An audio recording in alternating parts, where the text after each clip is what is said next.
I'll just come off all the internet gubbins so that I can get proper connection. Yeah. Go for it. Just let us know when you're ready. Yeah, I think I'm ready. Is the video feed okay? Yeah, perfect, mate. Is it right? Because I think it might be a little bit slow. Yeah, no, you're coming through all right, man. All right. Cheers to all our watchers at Diaries of Doom. I'm Jack. I'm here with Joel and Joe from mighty Sound of Origin. How are we doing, chaps? Hey, guy. Hey, dude, man. Hey, Joel. Nice to see you, man. Hey, Jack. I'm doing well, man. How are you guys? All right, lads. Yes, keeping well. Right. Yeah, doing all right. Cheers, man. Good. So let's talk about the new album then, shall we? There's my first impression of listening to it is it's quite unique. There's quite a big blend of stuff that's clearly got into what's a labour of love. I was wondering if you could speak to that and maybe tell us some of the albums that you've maybe been listening to in the last year, 2 years, the cycle of the album recording or writing process that really have stuck in your mind. Who's that question directed to? Both of you. Do you want to go first, Joe? Right, I'll let Joel throw his 2 penalties first. Cool. All right. I think personally, I was listening to quite a bit of Deep Purple, the Burn album, really. Nice. Yeah, sort of more on that side. I think we were exploring a lot though. During the period that I met Joe, Joe showed me quite a lot of bands, and I showed him quite a lot of bands, and we sort of geeked out a little bit over the riffs. That's great. So we had bands like Eternal Elysium floating about. Messer, I think, were one of the good bands, and obviously we were playing on quite a lot of Down and the classics, the standards. The classics. Yeah, we were sort of floating around different sort of edges, if you will, of stoner and doom at the time. Especially when we got together and started jamming and coming up with stuff. Yeah, for sure. Joe? Yeah, definitely. Yeah. I mean, for me personally, obviously we've just mentioned Down now. I mean, I'm a lover of all the classic, stoner, doom, sludge bands. Let's say we mentioned Down. We've got Crowbar, Corrosion of Conformity, I Hate God, Iron Monkey. It's we draw kind of inspiration from a big pot of of all the great bands within the subgenres. So it was taking aspects of each individual genre, and taking like the best things out of those and putting them all into one sort of big pot. Yeah, man. Being able to try and choose between the different sort of subgenres and whatnot was quite a difficult thing for me to do. I just brought everything that I love about each genre and just try to use the techniques and ways of the Force to to extend those musical vibes, and put your own spin on it almost. That's the one. Lovely.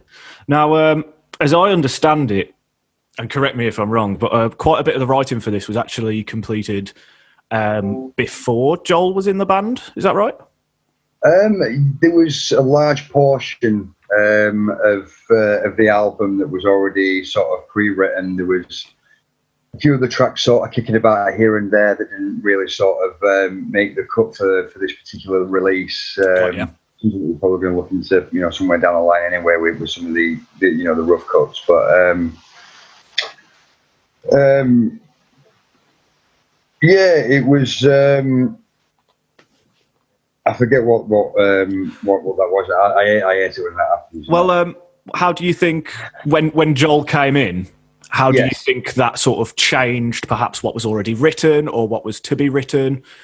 Joel, as well, to you, how did you sort of get your personal stamp on some of this material? I mean, to have had Joel come along at the time, he definitely enhanced where we could go musically. With that material as well, it gave me the chance to bring out my vocal aspect in it as well. Right. which I couldn't really sort of do with the previous singer. You know, me and Joel worked very, very well vocally with each other, so it was a bit of a no-brainer, really. You know, sort of, you know, especially talking about vocals, it was something that we hit the ground running with, and yeah, as soon as it heard the tracks that we'd already got at that point, and coupling that with Joel's voice as well, it was just a perfect accompaniment, really. So it was just both sides lend them to themselves to make a complete output, yeah. you know, in the day. So we was able to do a lot more with it than what we initially sort of, you know, set out to do. So it was a sort of natural evolution. Fantastic. Really, that kind of spurred it on. You know, it's kind of spurred the evolution a few centuries in you know, in SOO years. You know, so it was definitely a positive spin. Fantastic. Definitely. Tell you what, I remember going in for the audition, and I did Seeds of the Past with them, and we because we already sort of met up before, and we had a laugh and stuff with a beer and whatnot. And I think I was there for one of those beers when we're just before the ground started turning. Yeah. What was that? HRH, wasn't it? That's the one. Yeah. That were hilarious. That was a great good old day with that, wasn't it? Yeah. That was a bloody good one. Please continue. Sorry. So we had a few laughs, and then we started jamming. And I think it was it Voices Left Behind we were jamming first. Oh, really? Isle, maybe. You know what? When I think back to it, I mean, there was a few sort of select ones that we sort of picked out. I mean, Voices Left Behind, Stone Messiah Blues was one that I think one of the first ones that we showed you. I think that was the one that really sort of pricked your ears up from. I think that was the first one that we played. Yeah. And it was at that point there where he was like, I'm kind of all over this. And yeah, there was a few, as you say, Voices Left Behind, and there's a few. I mean, it's going back. It seems like absolute donkey's years now. You know, of course, there's so much time and things. One of the best things about it though was that when Joe riffs, he really riffs like he's got like a big field bass sort of riff. Yeah, like it's more prevalent, I guess, when you hear it live. It's like something that you can really get whilst watching Joe play. Of course. So when you like see him, sort of do it, you can sort of channel that through your vocals a little bit. And you feed off each other's energies when you're there in the room, and I get you. Yeah, and even if it just warranted a scream, like just a disgusting blackened scream, then that's what it needed. And lovely. We more than happy to oblige. Yeah, I bet. So we spoke a little bit about how Joel's obviously not the original singer for Sound of Origin. What were some of the challenges, perhaps obstacles or hardships that you faced after having Joel had joined the band, then sort of trying to regain a momentum that maybe you once had? Oh God! This is open to both. That seriously was a turbulent time in the camp of SOO, wasn't it? Really, I mean, we were bedding Joel in, getting him in, getting very well suited in there, getting comfortable, and we were getting on like a house on fire, weren't we? We're getting starting to build up some steam. Obviously we'd done a few gigs, went to go and record the album, didn't we? And then sometime shortly after we recorded the album, Chris was involved in a car accident. So it took us out for I mean, I don't think he picked up his sticks for about 4 to 6 months later or something after the accident. Yeah, quite a while. So he was trying to just do, general rudiments and things like that, just to try and get, bring himself into, into rehabilitation side. Came back, didn't he? Sorry? Came back full force, though, didn't he? Came back absolutely full force. He's an absolute force. He's force. He is. He's a machine. Mm. He's. People have been trying to kill him all his life. You just can't get rid of him. He's one of these you just cannot get rid of. Yeah, it was quite a turbulent time, obviously, because we were really wanting to get this album out, and so we had to push back the the release date and all that lot. And I remember there was a few gigs cancelled as well, weren't there? Yeah, I mean, obviously COVID hit, and of course, yeah. A week or two before COVID hit that we'd signed with APF, so it put a massive halt on our on our ambitions going forward, as a band. So it's been a tough old time, really. It certainly has. Certainly has. But we're still here, and we're still passionate about what we do. So that's the most important thing. I think we're all feeling that, though, aren't we? Yeah, it's. I don't think there's anyone who's not feeling the strain of what life's like at the moment. But like you say, we've got the music, we've got the passion. We strive onwards, don't we?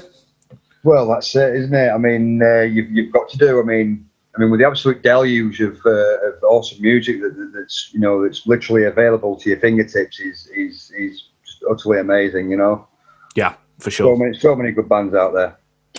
Well, speaking of that, before All Seeing Eye came out, you released Into the Vial with a debut in the Doomed and Stoned England compilation.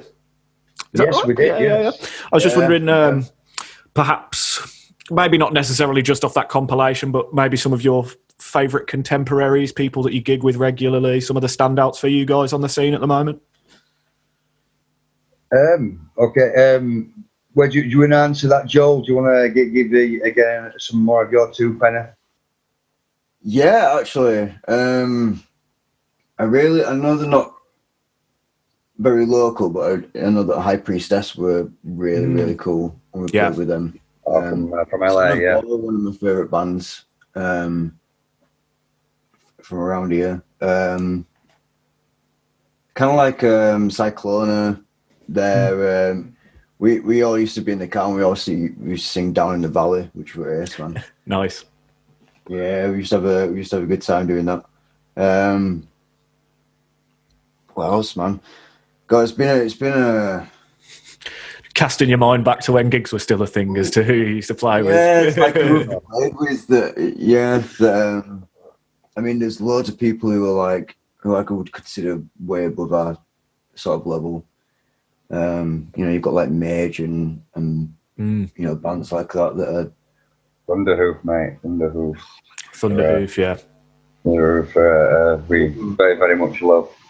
I mean, there's loads of bands. I mean, it's unfortunately, really, because I mean, I shouldn't really have posed that, sort of directed that towards you, Joe, because there is bands that I would like to sort of gig with, and we probably would have by now as well. If not, such as like Under, maybe. Yeah, sick band. They are, they're fucking ace, man. Incredible. Desert Storm, yeah. Boss Keloid is going to be another. I bloody love Boss Keloid. They're incredible. Name on there that we're very much looking forward to playing with. Of course. Lecanok. Is it Lecanok? That's with Boss Keloid and Tusk are doing a run of shows. So we've been lucky enough to have got on that slot. I think it's in Manchester. It is in Manchester, isn't it? Yeah. But sorry, that same sort of question. In bands, I mean, there's been so many bands, that we play with up and down on the scene. These bands again, local bands, Iron Rat, as it's like Cyclona, Gandalf the Green, fantastic band. And then you sort of, pushing into, into the Manchester scene. You've got your Barbarian Hermits, you've got your Pissed, you've got your as I say, your Desert Storms, you push it again. You can push anywhere you wanted. Horsefall War, you can go anywhere you want in the UK, and it's not, you couldn't find a place anywhere where there isn't a good. There's plenty going on at the moment, yeah. A good band, going on, or a good, few set of bands. But there were quite a few bands that we used to, sort of go up and down the country. Witch Tripper, and we were really good mates with Witch Tripper. For a long time. We're still mates in that, but obviously, the COVID. It's the distance, isn't it? Yeah. It's put a hamper on everything. So it's we'd love to be getting back out and playing with all these, with all these bands. There's that many good acts that are out there that that we'd love to share the stage with. If we haven't already. For sure. Well, it's all to come in the future, I suppose. Like you say, as soon as this all dies down. Joel, I wondered if you could talk to us about the perhaps some of the lyrical themes on All Seeing Eye. Maybe give us some of your personal favourite lyrics that you penned for the album. Yeah, I'm going to go with. There's quite a few, but my favourite, really lyrically, is Tempest Dunes. Yes. Nice. I knew it would come in. Got to say, it's my favourite song on the album. The gargantuan 9-minute closer track. Yeah, 9 minutes, but it reflects exactly what's going on, right? Yeah, for sure. If you are, you've got to imagine yourself as the person, right, in the story. Because you are ultimately the hero of the story. And, you're walking through this desert, you're going through tough times, no matter what it might be. You're dehydrating maybe, or you're just paranoid that you're going to be dehydrating, or maybe you're just seeing illusions. Who knows? But your horse is like long gone because, that unfortunately that the horse passed away. Sorry, people. Right. You just as dragging, man, like it's pulling you. You think it's, not just a duster, but the entire weight is just taking you down. But you're going to persevere. And that's what it's about. That's what life is, man. Like, life is perseverance and how we're going to get all, at the end goal where we want to go, as long as we keep pushing ourselves, no matter what it might be. Just keep going. Good stuff. A nice message of positivity for once in our stoner doom metal. It's good, isn't it?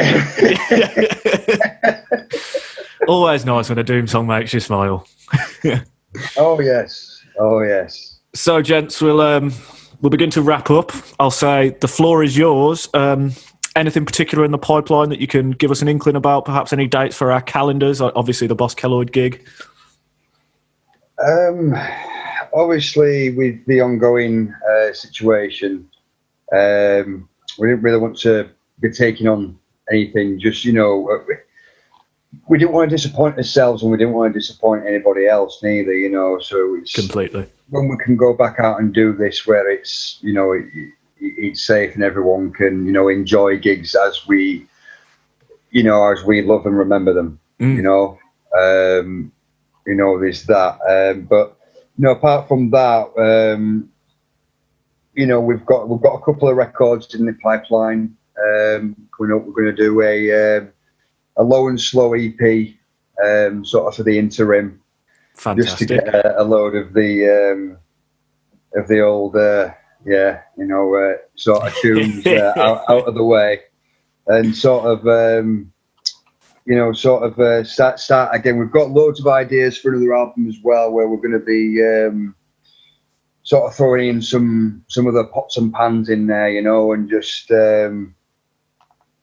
mixing things up a little bit, again, what we sort of do, we're not really stuck to any one sort of thing. We can sort of delve into whatever we want, really. So fantastic. It's going to be more sort of progressive sort of nature sort of coming along, and I like the sound of that. Metal. Yeah. But it's all going to be singing from the same sort of bass line, but Well, you know, you put, hoping to you put start your doing roots that. down and you branch out, don't you? Well, That's that's the way it, to isn't do it? So, you know, we're hoping to sort of do that. We're going to start off with a clean slate from all the ideas that we've got currently, you know, in the pipeline. Get them all out, and then you know, start something, you know, ideally really, really fresh, probably in about, you know, 2 or 3 years' time.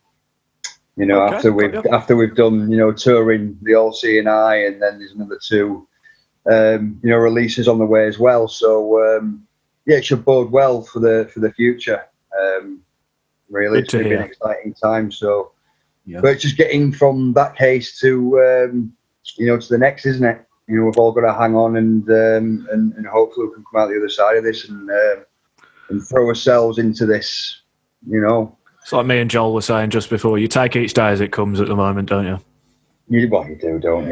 Yeah. You do. I mean, there's nothing else you can do, really, is there? No. Yeah. Well, gents, it's on that cheery note. Well, that's it. I'm glad it was. Yeah, we could have really descended there. Yeah.